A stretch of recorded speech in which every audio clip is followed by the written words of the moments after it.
Hai mak. Bukan depu dah. Putra mamak tepu dek sahur dan tajak. Betul payang dajak pun mak. Dia kutungku. Betul payang dajak pula dia ke guru. Long payang bololo dia ke pu mak. Kecil mampan yang bololoi kah dek yang kengkong. Tahu je ingat. Pu saja ora. Ra ni ci anak ni babalong bak sunat. Pun petro endot.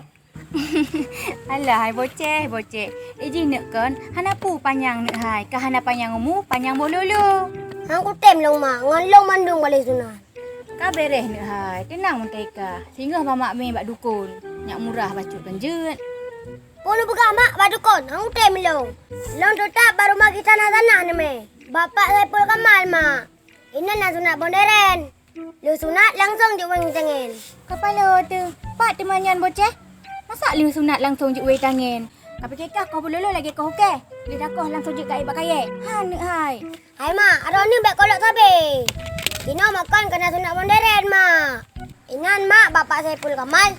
Nak sunat bayi, nak sunat cantik, nak sunat dewasa mak. Sunat mualaf lah, sunat masal. Dan sunat klaim, sunat lem pinasi. Sunat laser, sunat biasa mak. Bayang galak nah inan. Betul mana? Pak tengah dengar mai kah? Pak radio, buat koran. Makanya mak, wate orang bek ada nepop sabe rumah. Sapu anu dupu. Bapak tu malam makji. Ipanggoi mak, kau taluk semawe. Oh, dipanggoi. Berarti kau taluk semawe ni ya? Ya mak, poji Pak Saipul Kamal. Nan tempat ji makan rumah kita nak sana. Nampak je mak ulung, baik nak bertraveling. Itu ka road. Kau beres yang boceh. Tinggal you tajak ni. Mamak pun belum mana-mana dua abah.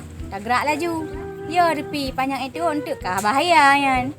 Ya mak dah mak, long ka dek aku. Tengok ham tu mai lepas jobu. Puasa ni.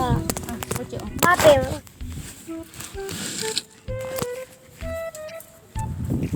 Lihat tak?